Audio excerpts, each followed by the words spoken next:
하나님의 말씀 보시겠습니다. 하나님의 말씀은 창세기 27장 1절에서 29절의 말씀입니다. 창세기 27장 1절에서 29절의 말씀입니다. 제가 하나님의 말씀을 봉독합니다.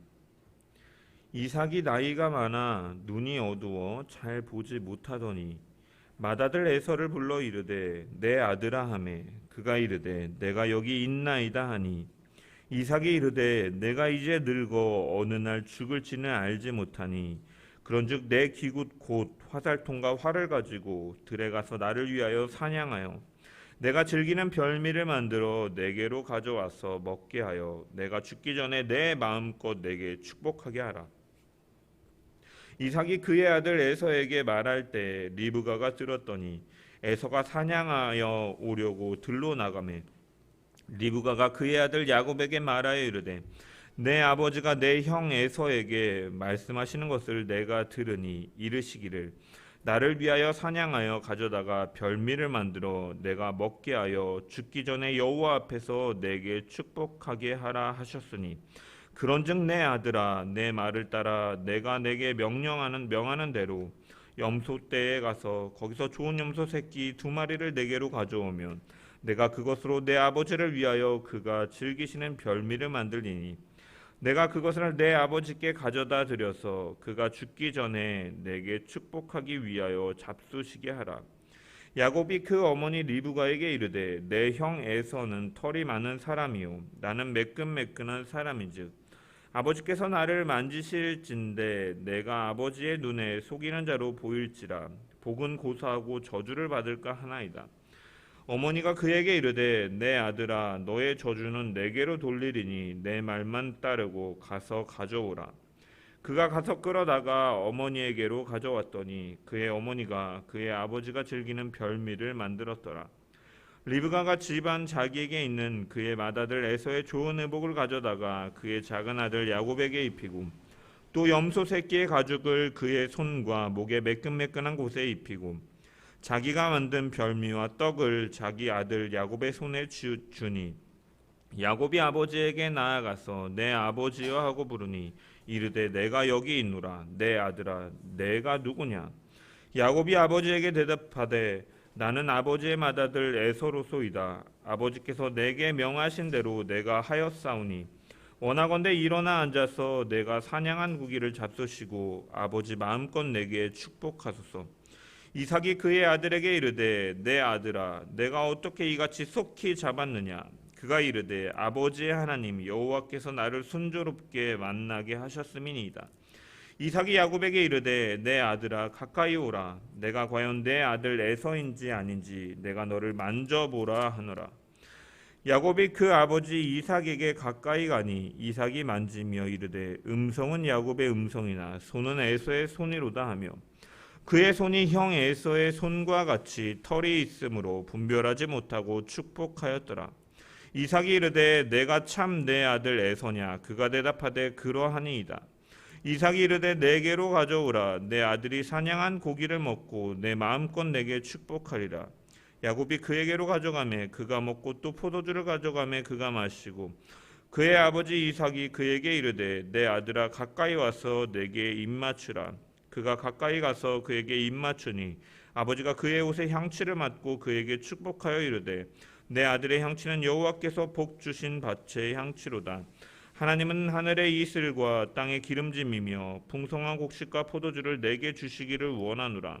만민이 너를 섬기고 열국이 내게 굴복하리니 내가 형제들의 주가 되고 내 어머니의 아들들이 내게 굴복하며 너를 저주하는 자는 저주를 받고 너를 축복하는 자는 복을 받기를 원하노라. 아멘. 오늘도 말씀을 통한 주의 은혜와 평강이 저와 여러분 가운데 넘치기를 축원합니다. 창세기 27장부터 36장까지는 이제 이스라엘 민족의 선조인 이 4명의 족장들 중에서 이제 3대 족장인 야곱의 행적을 기록하고 있습니다. 그 중에 오늘 본문은 이제 야곱이 아버지 이삭으로부터 축복을 받는 이야기로 그의 이야기가 시작되는 것입니다. 이삭이 야곱을 축복하는 것은 단순히 아버지가 아들에게 축복을 빌어주는 수준이 아닙니다. 선조들이 살았던 시대는 아버지가 곧 제사장 역할을 감당하고 있었습니다. 따라서 아버지는 제사장으로서 하나님의 권위로 모든 종교적인 일들을 집행해 나갔고, 이런 상황에서 아버지의 축복은 곧 하나님의 축복으로 여겨지기 때문인 것입니다. 그래서 나중에 이삭은 에서가 아닌 야곱이 복을 받았음을, 야곱을 향해서 복이 선포되었음을 알았지만 그 축복을 되돌릴 수가 없었고, 에서 역시도 그것을 취소하고 자신에게 되돌려 달라고 주장하지 못하였던 것입니다. 왜냐하면 하나님의 권위로 선포된 것이기 때문에 선포한 자와 상관없이 그 자체가 효능을 가진 것으로 받아들였기 때문인 것입니다. 이 세 번째 족장인 야곱은 족장들 중에서 이제 전환기를 맞이하는 인물이다라고 할 수 있습니다. 그 이전까지 아담부터 이 야곱 이전까지 보면은 하나님의 택한 혈통, 이제 선민 이스라엘을 이룰 혈통으로 분리되어져 왔음을 우리는 성경을 통해서 보았습니다. 아담의 아들 중에 이제 아벨은 죽임을 당하고 셋과 가인 중에서 셋이 택함을 받았고, 그리고 셋의 아들 셈과 함과 야벳 중에서 이제 셈이 택하여졌으며, 이스마엘과 이삭 중에 이삭이 택하여졌고, 에서와 야곱 중에 에서가 분리되어졌으며 야곱이 택함을 받는 이런 분리의 과정, 선별의 과정을 가져왔던 것입니다. 하지만 이제 야곱 이후에 보면은 이제 야곱으로부터 나온 12아들이 이제 12지파로서 모두 다 택한 선민 이스라엘의 그 드는 확장의 시기를 가져오는 것이고, 따라서 야곱은 오늘 이삭으로부터의 이 축복을 받는 것은 그 시작을 알리는 매우 중요한 장면이다라고 할 수 있는 것입니다. 그런데 우리가 이러한 개념 속에서 오늘 본문을 보면은 사실은 이런 중요한 일이 시작되는 시점이 이야기가 굉장히 어떻게 보면 당황스럽고 충격적일 수밖에 없는 것입니다. 왜냐하면 이러한 하나님의 그 중대한 일들이 이제 이스라엘 백성들이 확장되어가는 이 시작점에 이 축복이 선포되는 과정 속에서 어떠한 것들이 나타나냐면 인간의 이러한 아둔함과 인간의 욕심과 거짓과 이러한 술수로 인해서 이러한 일들이 진행되는 것이 기록되어 있기 때문입니다.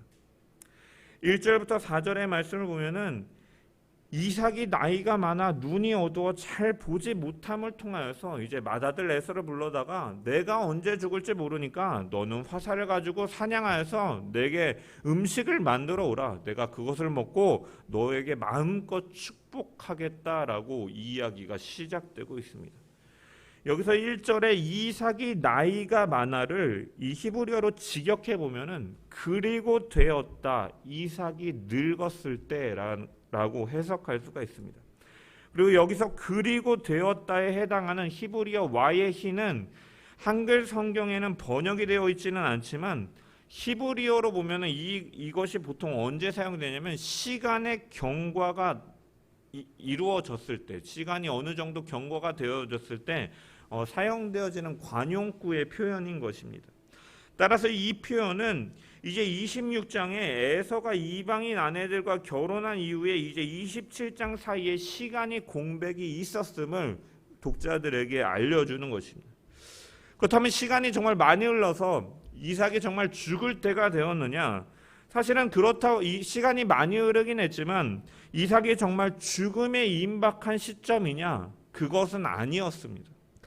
창세기 35장 28절을 보면 이삭이 몇 세에 죽냐면 180세의 수명이 다합니다. 그리고 이 이삭의 나이를 이제 야곱의 나이를 이제 대조해 감을 통해서 우리가 유추해 볼 수가 있는데, 창세기 45장에 이제 야곱이 바로 왕 앞에 섰을 때 본인의 나이를 130세다라고 성경이 기록하고 있습니다. 그때 요셉의 나이가 40세였기 때문에 이제 야곱이 요셉을 낳을 때의 시기는 그럼 몇 살이냐? 91세입니다. 91세.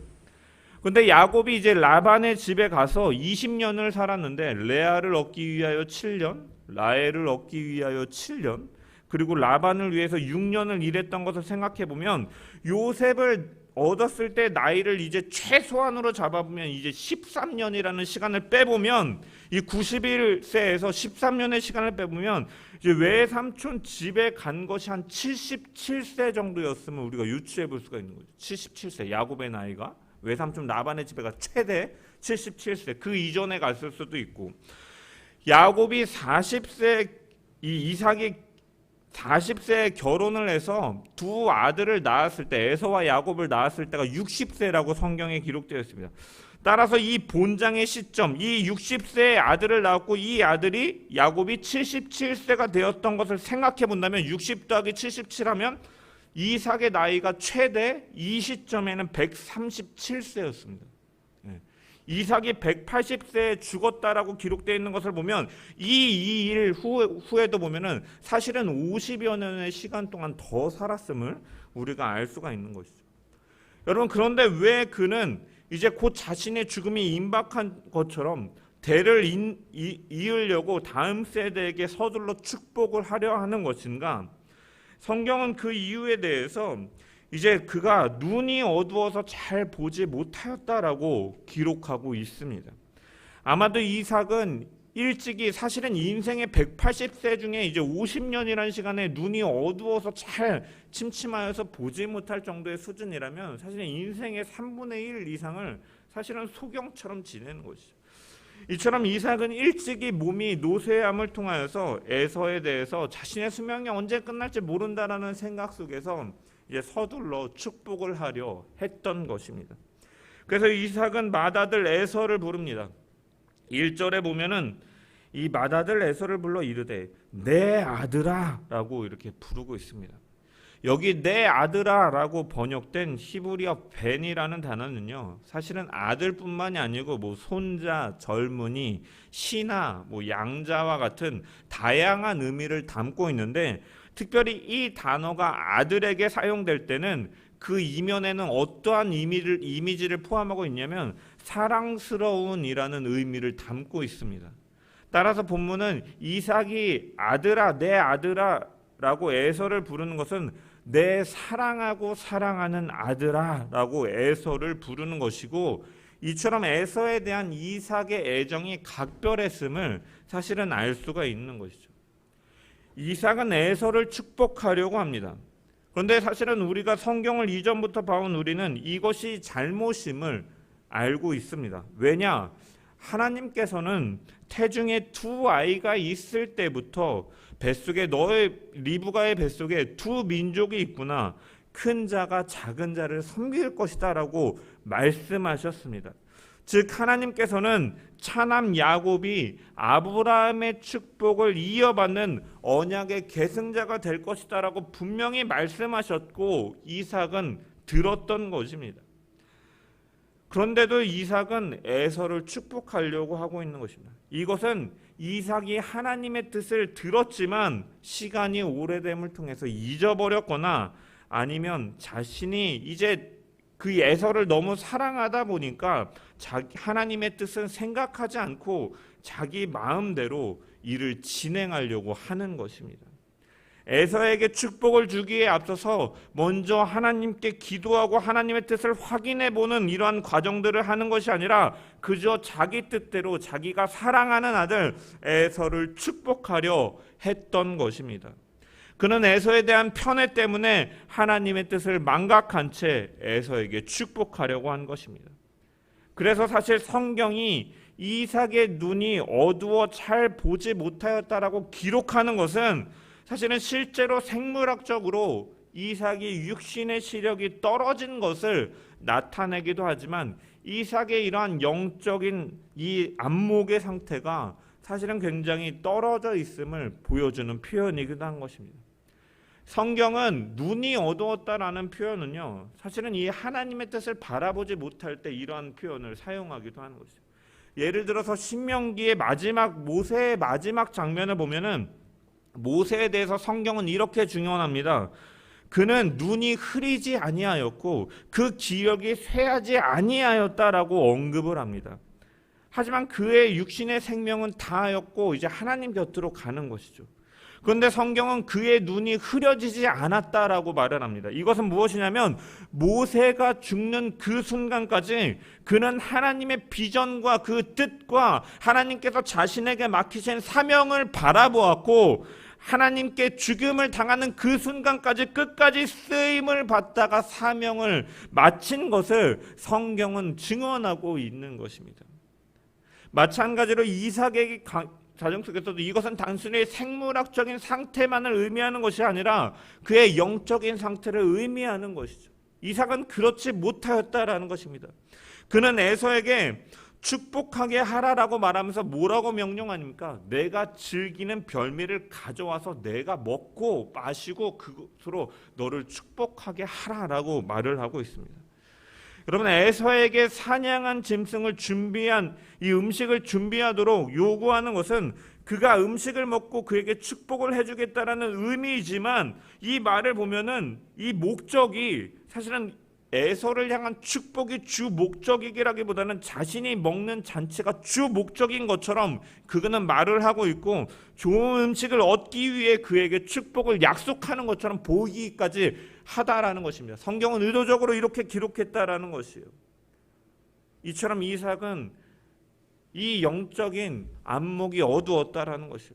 이러한 정황을 통해서 창세기 기자는 이삭의 이러한 부분들을 암시하기 위해서 이 본 단락에서 보면 이 별미라는 단어를 6차례에 걸쳐서 사용합니다. 내가 즐기는 별미, 내가 좋아하는 음식이라는 말을 3차례나 사용하는 것이에요. 이를 통해서 영적으로 어두운 이삭의 상태를 보여주고 있는 것이죠. 자신의 즐거움, 육신의 만족, 맛있는 것을 먹음으로 인한 이러한 즐거움이 목적이 되고 그것을 추구하는 삶.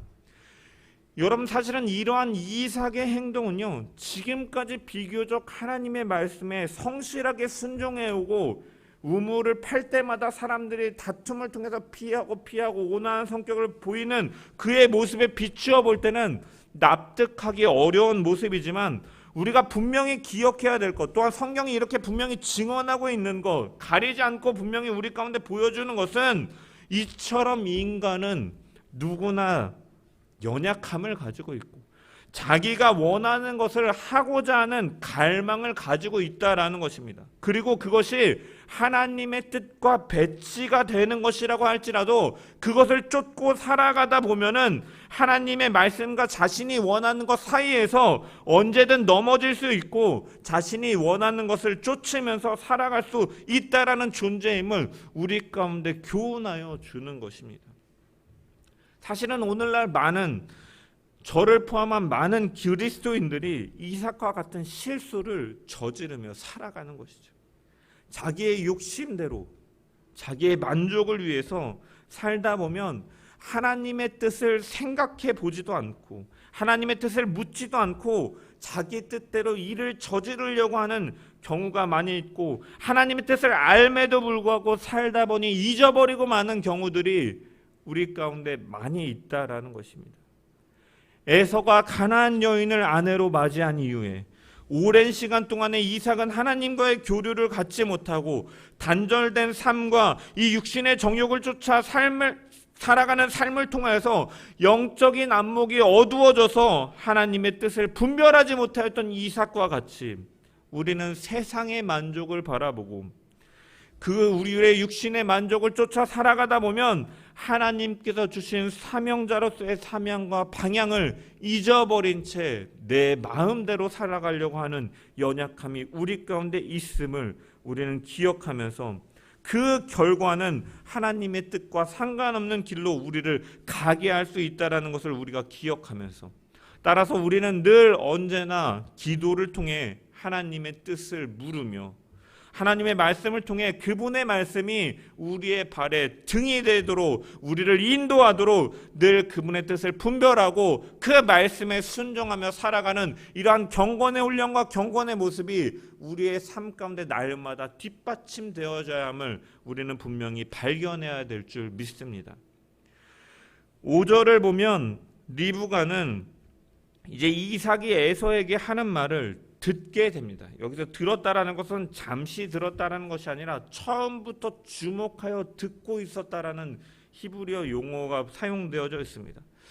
처음부터 끝까지 이 이삭의 말을 들은 리브가는 야곱을 불러서 이제 계략을 꾸미기 시작합니다. 6절부터 10절의 말씀을 우리 같이 한번 좀 읽어보겠습니다. 시작. 리브가가 그의 아들 야곱에게 말하여 이르되 내 아버지가 내 형 에서에게 말씀하시는 것을 내가 들으니 이르시기를 나를 위하여 사냥하여 가져다가 별미를 만들어 내가 먹게 하여 죽기 전에 여호와 앞에서 내게 축복하게 하라 하셨으니 그런즉 내 아들아 내 말을 따라 내가 내게 명하는 대로 염소떼에 가서 거기서 좋은 염소 새끼 2마리를 내게로 가져오면 내가 그것으로 내 아버지를 위하여 그가 즐기시는 별미를 만들리니 내가 그것을 내 아버지께 가져다 드려서 그가 죽기 전에 내게 축복하기 위하여 잡수시게 하라. 아멘. 여기 6절에 보면은 리브가가 그 아들 야곱에게라고 이렇게 기록되어 있습니다. 그의 아들 야곱에게. 여러분 이것을 원어의 분위기에 맞게 의역을 해보면 사랑하고 사랑하는 그녀의 아들 야곱에게라는 말입니다. 여러분 이것은 5절에 이삭이 그의 아들 에서에게 말하는 것과 대조를 이루는 것이죠. 이삭은 에서를 좋아하는 데 반해서 리브가는 야곱을 좋아했습니다.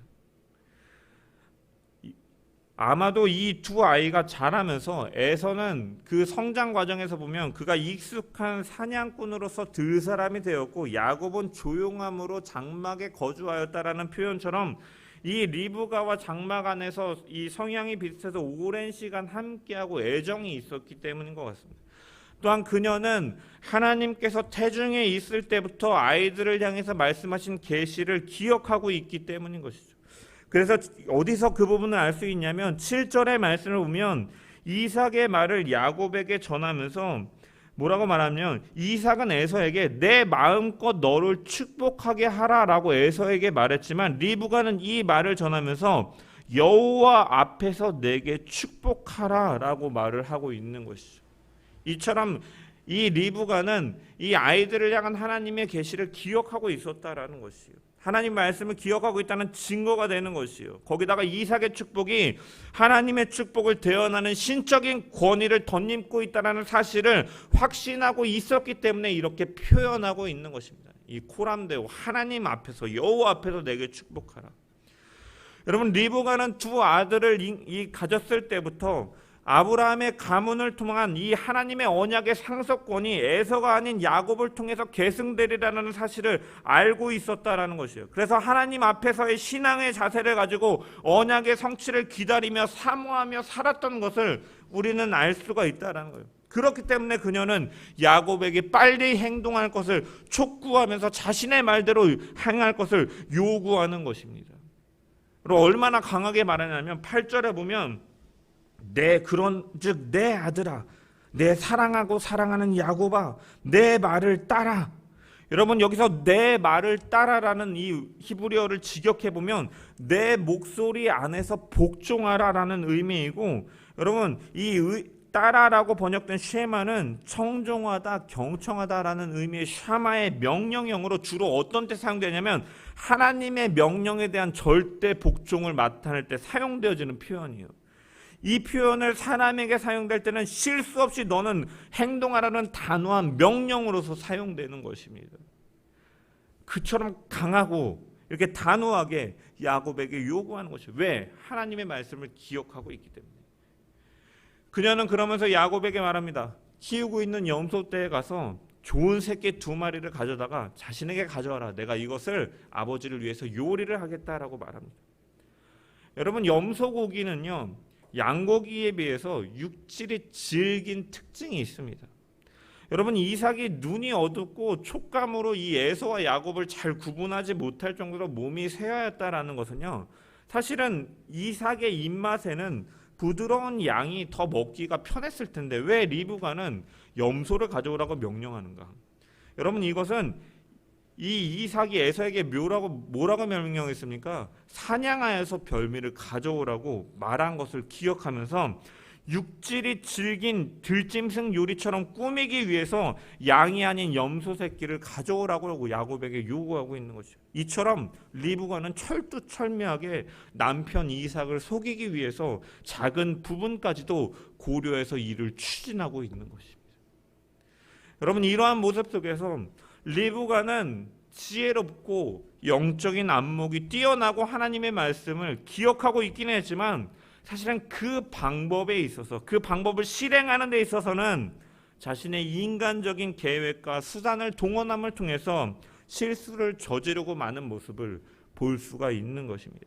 창세기에서 계속적으로 믿음의 선조들의 모습을 드러내면서 그들 가운데 우리가 분명 배우고 교훈을 받아야 될 믿음의 행위들도 있지만 이러한 연약함도 드러나고 있다는 것은 무엇이냐면 결국 이 하나님의 구속사적인 은혜와 이 언약의 성취는 우리 가운데 자격이나 공로가 있는 것이 아닌 하나님 편에서 이루어지는 주도적인 일임을 계속적으로 강조하기 위해서 성경은 이러한 믿음의 선조들의 연약한 부분도 여과 없이 필터링 없이 보여주고 있는 것입니다. 이처럼 리브가는 하나님의 뜻을 이루려고는 하지만 눈이 어두운 남편을 속여서 그 일을 이루려고 하는 야비한 모습을 보이는 것이죠. 여러분, 왜 이것이 야비한 일이냐? 하나님께서는 성경의 말씀을 통해서 율법에 보면 앞못 보는 사람의 장애를 이용할 것을 금지하셨어요. 그의 약함을 아셨거든요. 맹인과 귀머거리의 형편을 잘 헤아린다라고 말하면서 그들의 그 약함을 너희는 이용하여서 부당한 이득을 취하지 말라라고 하나님께서는 경고하셨습니다. 율법에 경고하셨어요. 이처럼 하나님은 이러한 사람의 약함을 이용해서 악용하는 것을 하나님께서는 거룩하시고 선하시기 때문에 결코 인정하시는 하나님이 아니시다라는 것이에요. 그래서 이 리브가의 일은요, 아무리 목적이 선하고 결과가 좋다 할지라도 사실은 정당화될 수 없는 일이다라는 것이에요. 사실은 리브가가 이렇게 하지 않았다 하더라도 신실하시고 언약을 이루시는 하나님께서는 다른 방법을 통해서도 얼마든지 야곱을 향해 축복을 이루실 수 있고 그 언약을 계승할 수 있도록 하실 수 있는 분이시다라는 것입니다. 그렇지만 리브가는 그렇게 하지 않았다라는 거죠. 여러분, 이 축복을 받는 야곱은 그럼 어땠을까요? 야곱도 마찬가지입니다. 그는 어머니 리브가의 말을 듣고서 그는 뭐라고 대답하느냐? 자신의 양심이나 이 거짓으로 아버지를 속이는 것에 대해서 가책을 느끼면서 그가 못하겠다라고 말하지 않습니다. 11절부터 12절에 보면은 야곱이 그 어머니 리브가에게 이르되 내 형 에서는 털이 많은 사람이요 나는 매끈매끈한 사람인즉 아버지께서 나를 만지실 텐데 내가 아버지의 눈에 속이는 자로 보일지라 복은 고사하고 저주를 받을까 하나이다 라고 말을 합니다. 그는 아버지를 속이고 축복을 받는 이러한 경건하지 못한 방법에 대해서 그가 양심의 가책을 느끼고 괴로워하면서 거절하고 있는 것이 아니라 자신이 이런 일을 진행하다가 발각되면 저주받을 것을 걱정하고 염려하고 있다는 거예요. 그렇게 하고 싶은데 내가 걸릴까 봐 걱정이 됩니다라고 말하고 있는 거죠. 여러분, 이처럼 야곱은 도덕적이고 양심적인 사람이 전혀 아니었다라는 것이고 그가 유일하게 걱정하고 있는 것은 걸렸을 때 오히려 저주를 받을까 염려하는 것이에요. 여러분, 이러한 야곱의 말에 리브가는 다시 한번 자신의 말을 따를 것을 반복하면서 권면하고 야곱은 이제 그에 따라서 이제 염소를 잡아온 이후에 이제 에서의 옷을 입고 짐승의 털로 에서로 변장하는 일을 갖고 이삭에게 나아가서 그에게 축복을 받는 것이죠. 여러분, 우리가 분명히 기억해야 될 것은 하나님의 계획과 하나님의 목적과 하나님의 뜻을 이루는 것에 있어서 우리가 목적도 중요하지만 기독교인들은요 분명히 그 과정과 방법에 있어서도 경건한 방법으로 선을 행함으로 하나님의 뜻을 이뤄가야 함을 우리는 분명히 기억해야 된다는 것입니다. 전도하기 위해서 우리가 속일 수 있고 전도하기 위해서 거짓을 행할 수 있다. 여러분, 어디서 많이 듣던 논리죠. 신천지가 이렇게 합니다. 진리를 설파하기 위해서 잠시 잠깐의 정체를 속이고 와서 교회를 풍비박산을 내고 신천지로 끌어들이는. 왜냐하면 목적이 선하기 때문에 이렇게 해도 된다라고 요구해요. 하지만 하나님은 결코 과정도 부정함과 이 불경건함으로 이루는 것에 대해서는 결코 용납하지 않으시는 분임을 우리는 분명히 기억해야 됩니다. 여러분, 리브가와 야곱이 하나님께서 하실 일들을 기대하면서 선한 방법으로 이 일을 감당해 나갔다면 신실하신 하나님께서는 다른 방법으로 야곱을 축복하셨을 것이고, 그렇게 되었다면 에서와 야곱 간의 이러한 과격한 대립이 일어나지 않았을 수도 있으며, 또한 이 일로 인해서 야곱은 부모의 곁을 20년이라는 시간이나 떠나서 외삼촌 라반의 집에 피해 있는 이러한 생이별의 시간도 피할 수 있었을지 모릅니다. 우리 속담에 뭐로 가도 서울로 가도 된다라는 말이 있습니다. 과정이 어떻든 결과만 좋으면 된다라고 말하면서 기독교인 중에서도 그러한 사람들이 많음을 통하여서 사실은 세상 속에서 이러한 세상 사람들과 다를 바 없는 그러한 모습들로 살아가고 신뢰가 땅에 떨어져 가고 있지만, 하나님의 사람들은 결과도 중요하지만 그 과정이 선해야 되고 당장 보여지는 결과가 좋지 않다고 여겨질지라도 우리가 선한 행함 속에서 우리가 하나님의 뜻을 이루려고 나갈 때 하나님께서는 그 일조차 이루셔서 하나님의 선하신 뜻으로 우리를 인도해 가시고 만드실 것을 기억하길 소망합니다. 야곱은 에서의 옷으로 이삭을 속였습니다. 여러분, 하나님께서는 이것을 좌시하지만 않으셨어요. 나중에 보면 자신의 아버지를 옷으로 속인 것처럼 야곱 역시도 그의 아들들에 의해서 옷으로 속임을 받습니다. 어떤 때 바로 요셉을 노예로 팔아버린 이후에 요셉이 짐승들에 의해서 해함을 받았다라고 말하면서 이 색종옷에 피를 묻혀가지고 야곱이 이 속임을 당하고 요셉이 죽었다고 생각하면서 그 많은 시간, 슬픔의 시간을 보내지 않습니까? 애굽왕 바로 앞에 섰을 때 정말 험악한 세월을 살았다고 말하는 것은 그가 그동안 계속해서 속이는 일들을 통해서 이런 일들을 가져왔기 때문에 뿌린 대로 거두는 것처럼 그러한 하나님의 연단 속에서 그는 살아왔던 것입니다.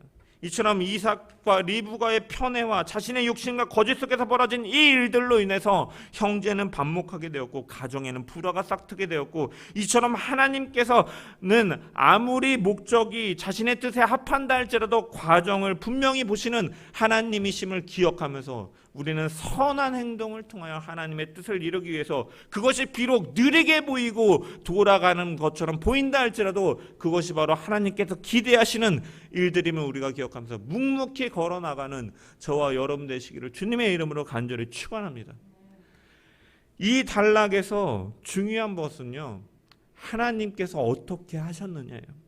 여러분, 하나님께서는 이러한 일들 가운데 지켜보고 계십니다. 이삭은 자기의 뜻대로 에서를 축복하려고 시도를 합니다. 그 과정에서 하나님의 뜻을 확인하려고 하지도 않고 하나님의 뜻을 묻지도 않았습니다. 그저 자기 마음대로 할 수 있는 일인 것처럼 그 일을 저지르고 있습니다. 리브가는 자기의 생각대로 이 축복을 바꾸려고 술수를 부리는 일을 꾸밉니다. 야곱은 자기의 욕망대로 이런 일들을 따릅니다. 아버지 이삭에게 거짓말을 하는 것이죠. 그런데 하나님께서는 이러한 모든 것들을 지켜보시면서 이 일들을 통해서 결국은 자신의 뜻대로 일을 이뤄가시는 것입니다. 이 언약 안에 거하는, 또한 이 메시아이신 예수 그리스도를 향한 이 거룩한 축복이 거짓으로 진행되고 있음에도 하나님께서는 지켜보시면서 일을 진행해 가신다라는 것입니다. 왜 그러셨는가? 여기서 우리는 하나님의 중요한 두 가지 속성을 발견할 수가 있는 거죠. 첫 번째로, 하나님은 인내하시는 분이죠. 오래 참으시는 분이시다. 저 같으면 이삭이 하나님의 뜻을 저버리려고 자기 뜻대로 일을 저지르려고 할 때 바로 야 이 자식아 내가 한 말 기억하지 못하느냐 하면서 개입했을 것 같습니다. 리브가가 이 하나님의 계획을 거짓과 비열한 방법으로 진행하려고 했을 때 즉각 개입해서 혼구멍을 내줬을 것 같은데, 하나님께서는 그렇게 하지 않으신다는 거예요. 참으시면서 그러한 일들조차, 악한 일들조차 사용하셔서 선한 일로 그저 묵묵히 일해가심을 보면서 하나님의 오래 참으심을 바라볼 수가 있다는 것입니다. 만약에 하나님께서 문제가 생길 때마다, 죄를 범할 때마다 즉각적으로 개입하시고 혼내시고 심판하시고 징계하신다면 누가 하나님의 심판 앞에서 살아남을 수가 있겠습니까? 그 율법 앞에서는 한 영혼도 의롭다함을 얻지 못하는데, 연약한 우리가 수시로 저지르는 이 잘못을 그때마다 하나님께서 벌을 내리신다면 누가 견딜 수 있겠냐라는 것입니다. 모든 일을 하나님의 뜻을 관철시키며 이 주장하시는 대로 관철시키려 한다면 우리는 로봇과 같이 입력된 대로 행할 수밖에 없는 존재일 것이지만, 하나님께서는 우리를 인격적으로 대하시며 우리가 때로는 실수하고 때로는 넘어지고 때로는 잘못된 길로 갈 때도 묵묵히 참고 오래 기다리시면서 때로는 답답해 하시기도 하고 화가 나시면서 인내하시면서 기다리시는 분이시다라는 거예요. 심지어 우리가 죄를 짓고 큰 잘못을 범죄한다고 해도 인내하시면서 다시금 우리를 구원의 길로 인도하시는 그 하나님의 인내와 오래 참음의 성품이 바로 우리를 향한 은혜의 속성임을 우리가 기억하면서 바로 이것이 우리에게 더할 수 없는 은혜임을 기억하시길 소망합니다. 참아주시는 은혜. 우리가 이삭에 대해서, 지금 리브가에 대해서, 야곱에 대해서 그의 연약함을 우리가 부정적으로 말하였지만 사실은 이러한 모습들이 우리 가운데 끊임없이 나타나는 우리의 모습이지만, 하나님께서는 즉각적으로 벌하시는 것이 아니라 묵묵히 기다려주시면서 오래 참음 속에서 은혜를 통하여서 다시금 만들어 가시고 우리를 성장시키시는 그 하나님의 성품이 우리를 향하여 있음을 기억하며 늘 감사하는 저와 여러분 되기를 주님의 이름으로 소원합니다. 두 번째로는 이 일들을 통해서 우리는 하나님의 섭리를 분명히 바라볼 수 있다는 것입니다. 오늘 본문의 이삭은 자기의 뜻대로 행하려고 하고 리브가는 거짓을 행하려고 야곱도 아버지를 속이는 이러한 일들을 가졌음에도 불구하고 결과적으로 보면 하나님의 뜻은 하나님께서 이미 태어나기 이전부터 약속하신 대로 이루어졌음을 볼 수가 있는 것이죠.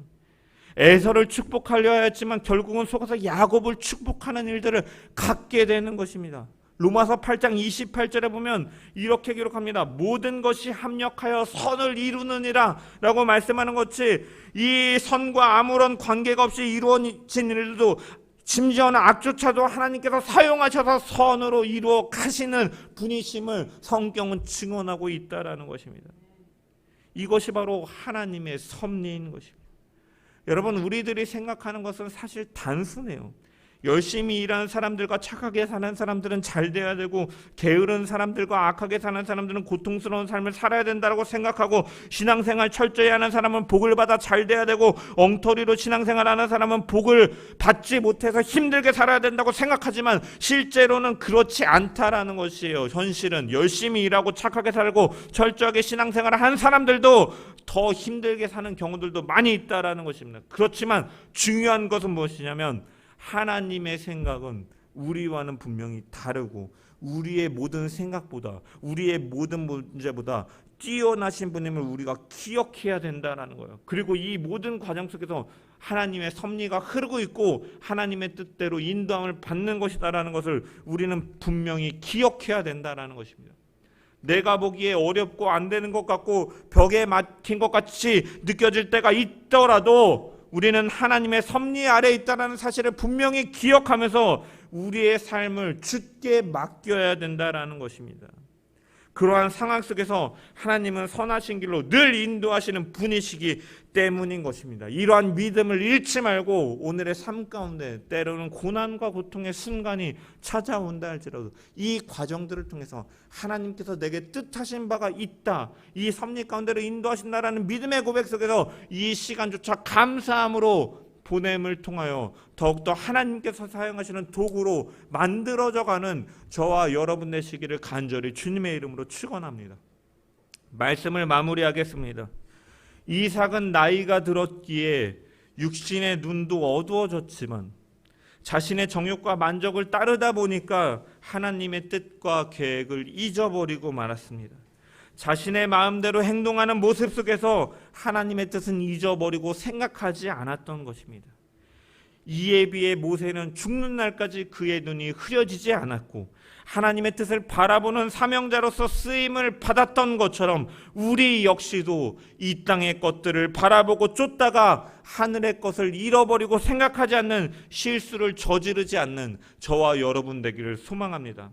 또한 리브가와 야곱은 하나님의 뜻을 기억하였지만 자신의 욕심과 의욕이 앞섬을 통하여 불의한 방법으로 축복을 차지하려고 하였고 그로 인하여 20년간 부모와 자식이 떨어질 수밖에 없는 아픔, 형제 간에 서로 대립할 수 없는 반목, 또한 야곱의 옷으로 이삭을 속였던 것처럼 자기 자신의 아들들에게 속임을 받는 이러한 일들을 겪는 이러한 과정들을 바라보면서 그리스도인들은 목적뿐만이 아니라 과정 역시도 거룩하고 선을 행해야 됨을 늘 깨닫고 이러한 모습으로 살아가는 저와 여러분 되시길 소망합니다.